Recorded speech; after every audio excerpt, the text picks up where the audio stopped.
Hello dear student, welcome back on maths squad. तो बच्चा, हमने पढ़ लिया था डिटरमिनेंट्स का फर्स्ट लेक्चर। उसमें हमने क्या पढ़ा था? डिटरमिनेंट्स का बेसिक्स पढ़ा था, सिंगुलर मैट्रिक्स का डिटरमिनेंट क्या होता है, कैसे निकालते हैं, सब पढ़ा था। डिटरमिनेंट सॉल्व करना 1 इंटू 1 ऑर्डर की, 2 इंटू 2 ऑर्डर की एंड 3 इंटू 3 ऑर्डर की। तो आज हमने पढ़ने जा रहे हैं प्रॉपर्टीज ऑफ डिटरमिनेंट। बट अगर किसी बच्चे ने डिटरमिनेंट का फर्स्ट लेक्चर नहीं पढ़ा है तो वो प्लीज पढ़ ले, क्योंकि फिर ये प्रॉपर्टीज ऑफ डिटरमिनेंट समझ नहीं आने वाला है। मैंने उसका आई बटन पे लिंक दे दिया है, वहां से आप देख सकते हैं। ठीक है, तो डिटरमिनेंट्स को स्टार्ट करने से पहले मैं आपको बता दूं कि इस वीडियो को मैंने दो पार्ट्स में डिवाइड करा है। पार्ट 1 जिसमें मैं आपको प्रॉपर्टीज समझाऊंगा, और पार्ट 2 जिसमें सिर्फ क्वेश्चन ही क्वेश्चन कराऊंगा। ऐसा क्यों? क्योंकि क्वेश्चंस ही इतने ज्यादा हैं, अगर दोनों एक साथ करने लगे तो बहुत ही ज्यादा लंबी वीडियो हो जाएगी। इसलिए मैंने ये प्लान किया है कि पहले हम प्रॉपर्टीज पढ़ लेंगे एक वीडियो में, और एक वीडियो में उसके क्वेश्चंस ही क्वेश्चंस करेंगे, क्योंकि मैंने आपको पिछले लेक्चर में बताया था कि क्वेश्चंस कितने ज्यादा हैं। ठीक है, तो स्टार्ट करते हैं प्रॉपर्टीज से।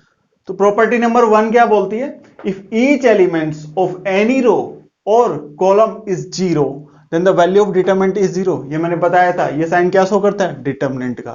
कि अगर किसी भी डिटरमिनेंट का हर एक एलिमेंट किसी एक रो का और किसी एक कॉलम का अगर जीरो है तो उसकी वैल्यू क्या हो जाएगी? जीरो हो जाएगी डिटरमिनेंट की। लेट सपोज मैंने एक डिटरमिनेंट ले लिया है 1 2 3 0 0 0 एंड 4 5 6। ये मैंने क्या लिया है? एक डिटरमिनेंट लिया है। तो अगर इसमें दिख रहा है कि इस रो में सारे के सारे एलिमेंट क्या हैं? जीरो हैं। सारे के सारे एलिमेंट जीरो हैं, तो इस डिटरमिनेंट की वैल्यू कितनी हो जाएगी? जीरो हो जाएगी। क्यों हो जाएगी?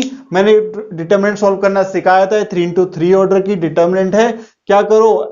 एक्सपेंड कर दो सेकेंड रो के अकॉर्डिंग। देखो, जीरो आएगा, फिर जो भी हो साथ में जीरो होगा, फिर जीरो आएगा, फिर जीरो होगा, सब साथ में जीरो हो जाएगा। सर क्या सिर्फ सेकंड के अलोंग एक्सपेंड करेंगे तभी जीरो आएगा? नहीं भाई, किसी भी रो और किसी भी कॉलम के थ्रू एक्सपेंड करके देख लो। कल मैंने पिछले लेक्चर में मैंने बता दिया था, इसकी वैल्यू क्या होगी? जीरो आएगी। सर नहीं आई तो? अगर नहीं आई तो ये प्रॉपर्टीज ऐसी थोड़ी ना बन जाती। चलो सोल्व कर लेते हैं। ठीक है, प्लस माइनस प्लस। ठीक है, चलो ऊपर ही फर्स्ट रो के अलोंग ही खोल लेते हैं। इसके अलोंग तो जीरो होना ही है। 1, ये कॉलम और ये रो को हटा देंगे तो कितना बचेगा? 0 0 5 6 माइनस 2, ये गया 0 4 0 6, फिर प्लस 3, ये गया, सॉरी ये गया और ये गया, तो 0 4 0 5। क्या सोल्व करने पर देखो, 0 minus 0 minus 2 0 minus 0 and plus 3 0 minus 0। क्या आंसर 0 आया? आया। तो ये है हमारी प्रॉपर्टी नंबर 1।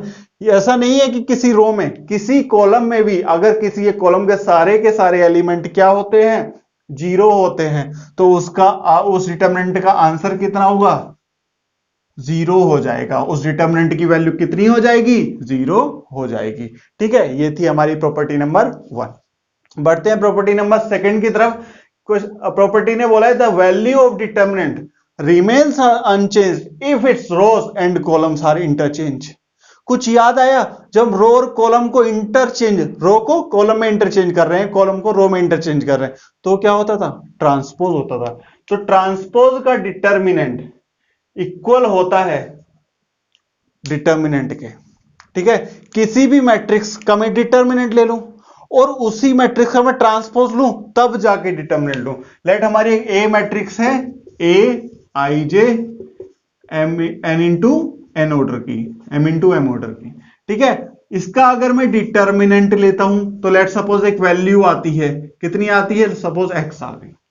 अगर मैंने इसका ट्रांसपोज लिया, ट्रांसपोज हम किस तरह से कर सकते थे? ए जे आई एम इंटू एन। ठीक है, और अगर मैंने अब इसका डिटरमिनेंट लिया तो इसकी भी वैल्यू कितनी आएगी? एक्स ही आएगी। ये है हमारी प्रॉपर्टी नंबर 2 कि अगर कोई भी मैट्रिक्स है, मैं उसका ट्रांसपोज लेता हूं और फिर डिटरमिनेंट लूं, तब भी वही वैल्यू आनी है। अगर मैं उस मैट्रिक्स का डायरेक्ट डिटरमिनेंट ले लेता हूं तो आंसर क्या रहेगा? सेम ही रहेगा। बट ये कंडीशन क्या है? कि अगर रो और कॉलम को इंटरचेंज किया जाए। प्रॉपर्टी नंबर 3, ध्यान से देखना, प्रॉपर्टी नंबर 3 क्या बोल रही है, इफ एनी टू रोज, अब दो रो या फिर दो कॉलम की बात हो रही है, यहां पे रो और कॉलम को इंटरचेंज किया था। इफ एनी टू रोज और columns of a determinants are interchanged then the sign of the determinants changes. अगर किन्हीं दो रो को मैं इंटरचेंज करूं या फिर किसी दो कॉलम को मैं इंटरचेंज करूं तो डिटरमिनेंट का साइन चेंज हो जाता है। ठीक है, एक माइनस एक्स्ट्रा आ जाता है। ठीक है, कैसे, एग्जाम्पल के बिना कभी समझ आया है? बिल्कुल नहीं आया। 1 2 -1 0 4 6 5 10 माइनस का 11, ये हमारी डिटरमिनेंट है।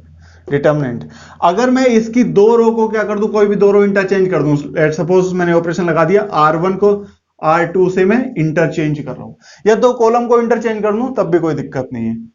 तब अब जो ये मेरी नई डिटरमिनेंट जो आई, क्या किया मैंने, R1 को R2 से इंटरचेंज कर दिया, तो कितना आ जाएगा, 0 आएगा, 4 आएगा, 6 आएगा, 1 आएगा, 2 आएगा, -1 एंड 5 10 -11। लेट्स सपोज इस वाली डिटरमिनेंट की वैल्यू कितनी थी, P थी, तो इस डिटरमिनेंट की जो वैल्यू आएगी अब वो कितनी हो जाएगी, -P। तो ये जो डिटरमिनेंट है वो इसके माइनस टाइम्स के इक्वल हो जाएगा। ठीक है, ये जो डिटरमिनेंट है किसके इक्वल, माइनस टाइम्स ऑफ इसके इक्वल हो जाएगा। ये कहती है हमारी प्रॉपर्टी नंबर 3। प्रॉपर्टी नंबर 2 और 3 में डिफरेंस है। अगर मैं ट्रांसपोज लेता हूं तब तो डिटरमिनेंट की वैल्यू वही रहनी है। अगर मैंने किन्हीं दो रो को इंटरचेंज किया और किन्हीं दो कॉलम को इंटरचेंज किया तब एक एक्स्ट्रा साइन आ जाएगा। ठीक है, और देखते हैं एग्जांपल, और देखते हैं।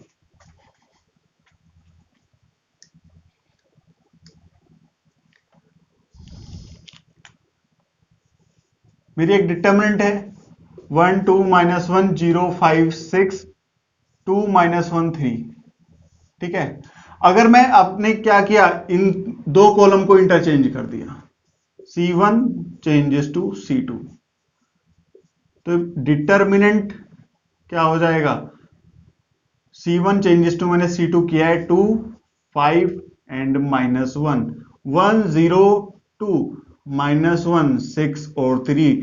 तो इस डिटरमिनेंट में क्या चेंज आने वाला है, क्या चेंज आएगा, इस डिटरमिनेंट में एक माइनस लग जाएगा। मैंने फिर से क्या किया, अब मैंने सेकंड कॉलम और थर्ड कॉलम को क्या कर दिया, इंटरचेंज कर दिया। चलो कर देते हैं सेकंड और थर्ड कॉलम को इंटरचेंज, फर्स्ट कॉलम में कोई चेंज नहीं है। ठीक है, तो -1 6 3 एंड 1 0 2, एक साइन, एक निगेटिव तो पहले से था, बट फिर से मैंने ऑपरेशन लगाया है, फिर से मैंने इंटरचेंज किया है, तो एक और माइनस आ जाएगा, और ये माइनस माइनस क्या हो जाएगा, प्लस हो जाएगा। फिर से मैं दो रो इंटरचेंज कर दूं तो फिर से एक माइनस आ जाएगा, और फिर प्लस माइनस क्या हो जाएगा, माइनस हो जाएगा। ठीक है, तो ये थी हमारी प्रॉपर्टी नंबर 3। चलिए नेक्स्ट प्रॉपर्टी देखते हैं, प्रॉपर्टी नंबर 4। प्रॉपर्टी नंबर 4 क्या करी, इफ एनी टू रोज और कॉलम, अब किन्हीं दो रो या दो कॉलम की बात हो रही है, of a determinant are identical, अगर किसी भी डिटरमिनेंट में दो रो या दो कॉलम अगर आइडेंटिकल हैं तो देन उस डिटरमिनेंट की वैल्यू क्या होती है, 0 हो जाती है। एग्जांपल लेते हैं, लेट्स हमारी एक डिटरमिनेंट है 1 2 3 -4 6 5 1 2 3। क्या इसमें रो 1 एंड रो 3 आइडेंटिकल हैं? हाँ हैं। तो जब दो रो आइडेंटिकल हो जाती हैं उस डिटरमिनेंट की वैल्यू क्या हो जाती है, 0। अगर चेक करना चाहते हो तो कर लो, इसको सॉल्व कर लो, आंसर 0 ही आना है। ठीक है, एक और एग्जांपल लेते हैं, लेट्स सपोज ए डिटरमिनेंट है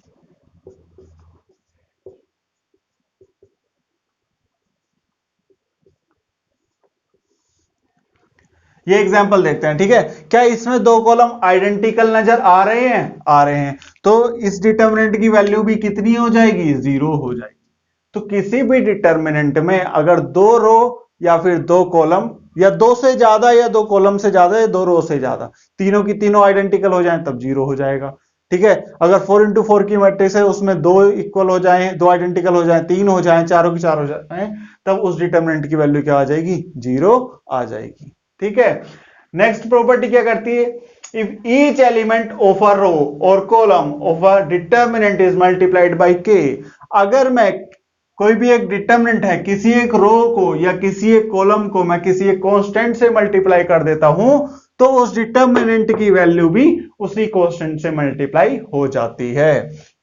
ठीक है, लेट्स सपोज ये मैं डिटरमिनेंट, चलो इसकी तो वैल्यू 0 है, कोई एक डिटरमिनेंट लेता हूं मैं 1 2 4 -1 0 6 2 3 1, ये एक डिटरमिनेंट है।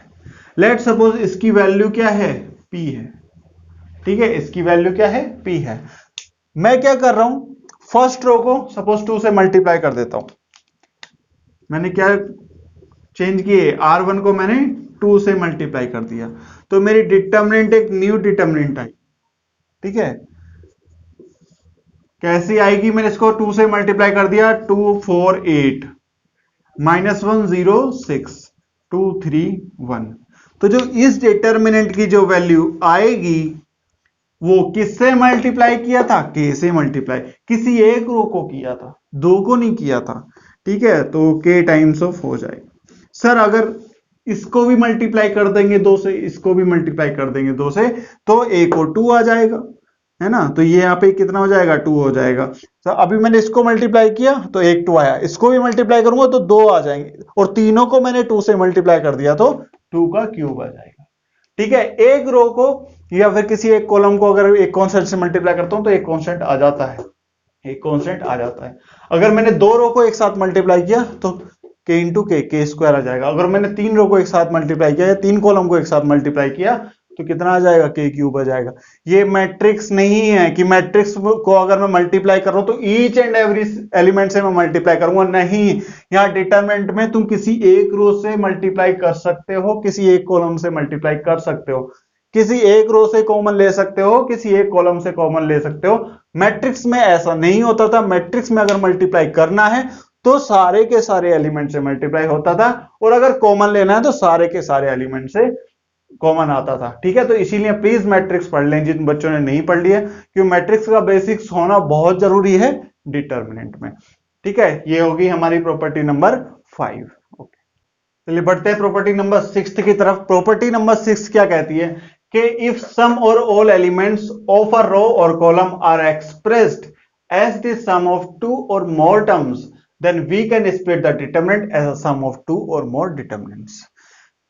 इसका मतलब क्या है कि किसी भी रो और या किसी भी कॉलम के कुछ एलिमेंट्स या फिर सारे के सारे एलिमेंट हमें इस तरह से एक्सप्रेस हो रहे हैं जैसे कि वो किसी दो एलिमेंट के सम है। अगर इस तरह से एक्सप्रेस हो रहे हैं तो हम इस डिटरमिनेंट को स्प्लिट कर सकते हैं। स्प्लिट कर सकते हैं किसमें? एज द सम और डिफरेंस ऑफ टू डिटरमिनेंट्स। ठीक है, यहां पे क्या है? प्लस है। अगर माइनस होता तो माइनस करते और प्लस होता तो प्लस करते। देखते हैं कैसे स्प्लिट कर सकते हैं। इस डिटरमिनेंट को मैं स्प्लिट कर सकता हूं। यहां पे बीच में देखो सम में प्लस साइन आ रहा है, ठीक है, तो प्लस में स्प्लिट कर सकता हूं। कैसे? A B C D E F G H I, alpha beta gamma, D E F G H I, इस तरह से मैं इसको स्प्लिट कर सकता हूं।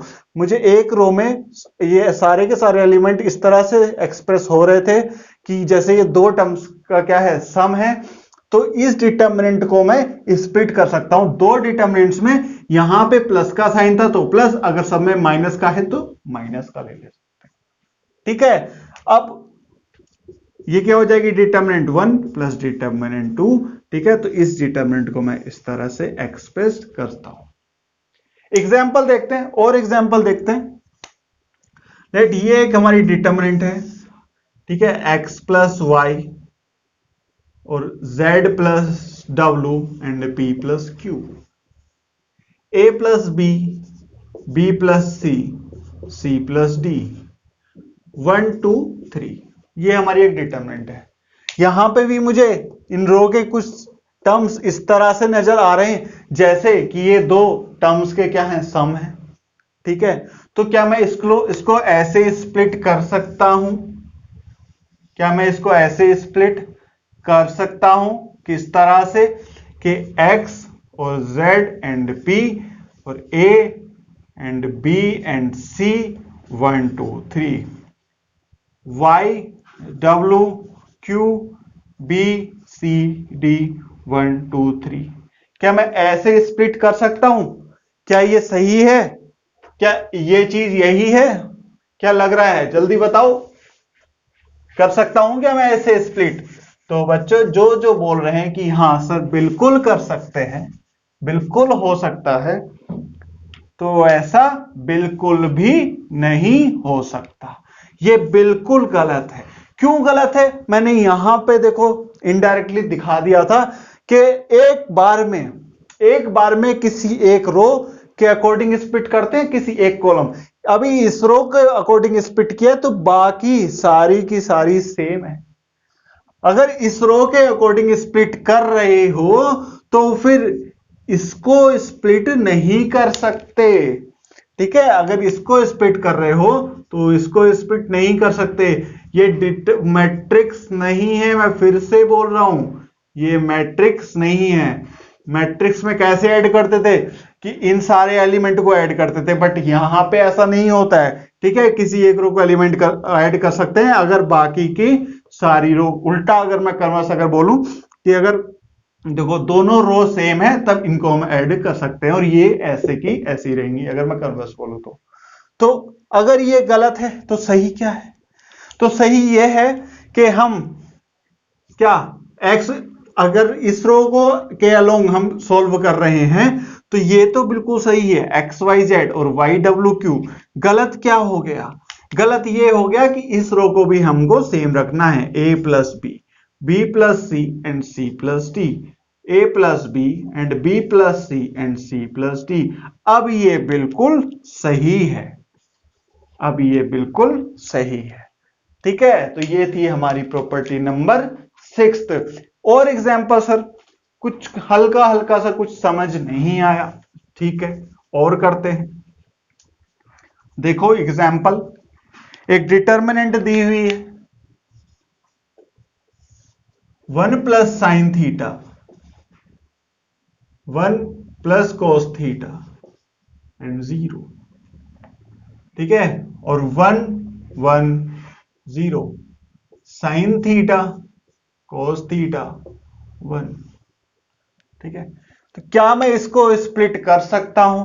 देखो ये मुझको ऐसा लग रहा है कि 1 plus sign theta 1 plus cos theta, तो यहां भी अगर 0 प्लस 0 तो हाँ हो सकता है।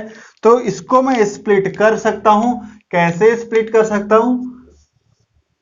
फर्स्ट रो के अलोंग मैंने स्प्लिट किया, कितना आएगा? 1 आएगा, 1 आएगा 0, 1 1 0 and sine theta cos theta 1 plus sine theta cos theta 0 1 1 0 and sine theta cos theta 0। इस तरह से मैं कर सकता हूं। ठीक है, एक और एग्जांपल देखते हैं।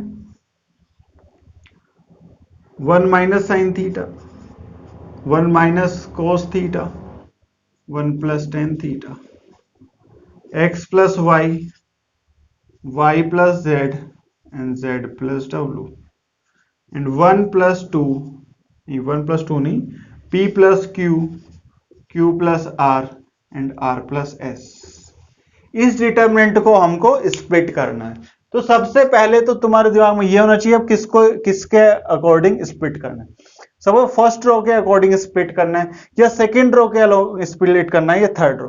लेट सपोज मैं अब सेकंड रो के अलोंग स्प्लिट कर रहा हूं, वैसे कॉलम के अलोंग भी स्प्लिट आराम से कर सकते। सर यहाँ माइनस है, यहाँ माइनस है, यहाँ प्लस, तो क्या हुआ? बीच में प्लस लेंगे जब हम इनको स्प्लिट करेंगे, तो एक में लिखेंगे 1 1 1, एक में लिखेंगे minus sine theta minus cos theta और टेन थीटा। तो मैं इसको स्प्लिट सेकंड रो के अलोंग कर रहा हूं।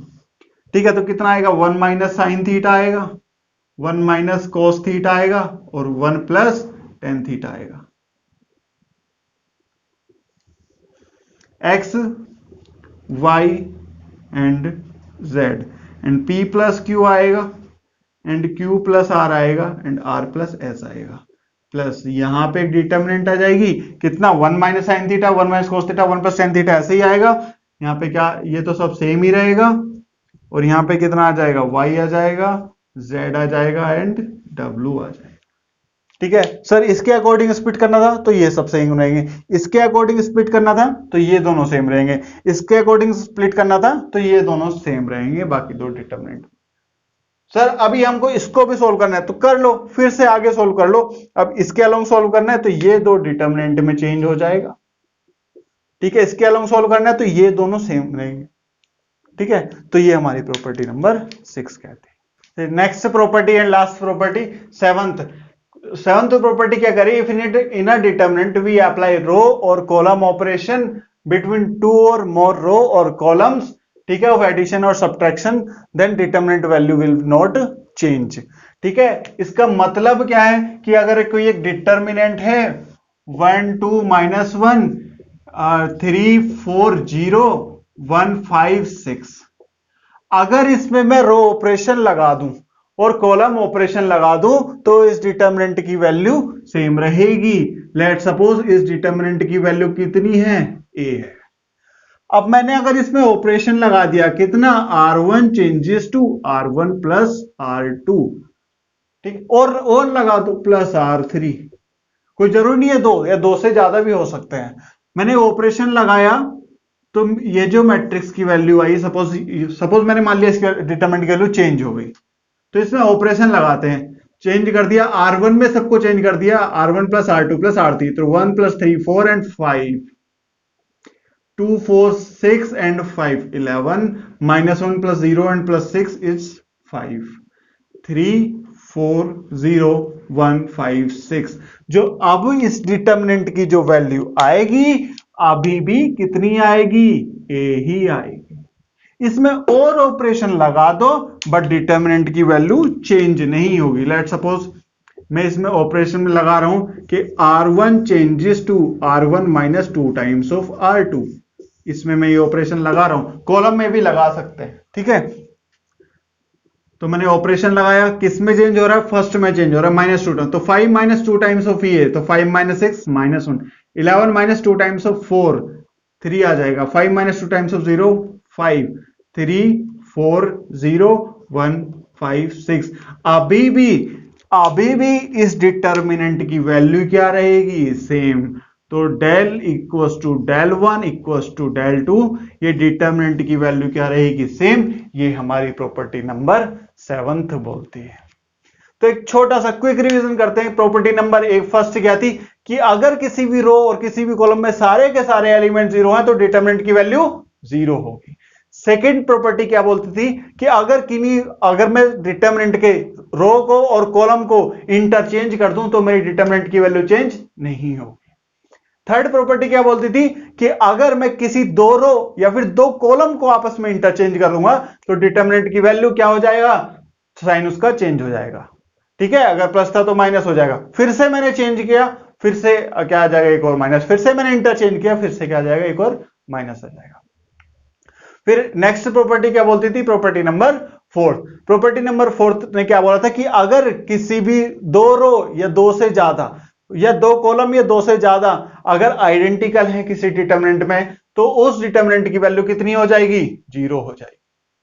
फिर नेक्स्ट प्रॉपर्टी नंबर 5, उसने क्या बोला था कि अगर किसी भी रो और कॉलम को मैं क्या किसी कांस्टेंट से मल्टीप्लाई करूंगा तो उस डिटर्मिनेंट की वैल्यू भी उसी कांस्टेंट से मल्टीप्लाई हो जाएगी। देन प्रॉपर्टी नंबर 6 क्या बोलती थी कि अगर किसी भी रो में या किसी भी कॉलम में इस तरह से एक्सप्रेस हो रहा है कि वो दो या दो से ज्यादा एलिमेंट के एडिशन या सब्ट्रैक्शन है तो हम उन डिटर्मिनेंट्स को स्प्लिट कर सकते हैं, बट किसी एक रो या कॉलम के अलोंग स्प्लिट करेंगे, बाकी की रो और कॉलम क्या रहेंगी, सेम रहेंगी। एंड लास्ट प्रॉपर्टी नंबर 7 ने क्या बोला कि अगर मैं किसी भी डिटर्मिनेंट में या तो रो ऑपरेशन लगाता हूं या कॉलम ऑपरेशन लगाता हूं, ठीक है, मैं सिंपली ऐड करता हूं, माइनस करता हूं, किसी कांस्टेंट से मल्टीप्लाई करके तब ऐड करता हूं। देखो यहां कांस्टेंट से मल्टीप्लाई कर रहे हैं, उसी में ऐड कर रहे हैं, बट यहां पे वैल्यू चेंज नहीं हो रही है डिटर्मिनेंट की। तो ये थी हमारी प्रॉपर्टीज। अब इन प्रॉपर्टीज पे 4-4 मार्क्स के 6-6 मार्क्स के इतने क्वेश्चंस आए हुए हैं, तुम सोच नहीं सकते।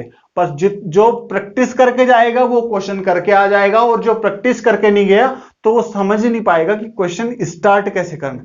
इन क्वेश्चन में सबसे मेन चीज यही है, समझ नहीं आता कि क्वेश्चन को स्टार्ट कैसे करें।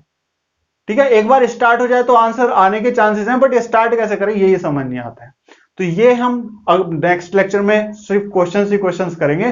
प्रॉपर्टीज हमने पढ़ लिया है, तो प्लीज मेरी एक हम्बल रिक्वेस्ट है कि अगर प्रॉपर्टीज पढ़ के तब वो वीडियो देखना, अगर प्रॉपर्टीज नहीं पढ़ी है तो वीडियो देखने का फायदा नहीं है। और ये जो लेक्चर था, इस लेक्चर का फायदा तब है जब क्या तुमने प्रीवियस लेक्चर तुमने पढ़ा है डिटरमिनेंट का। ठीक है, तो प्लीज सब्सक्राइब आवर चैनल।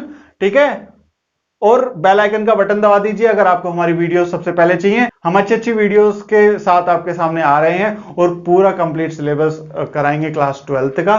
ठीक है, और अपने फ्रेंड से भी बोलिए कि हमारे चैनल को सब्सक्राइब करें। ठीक है, ओके, थैंक यू।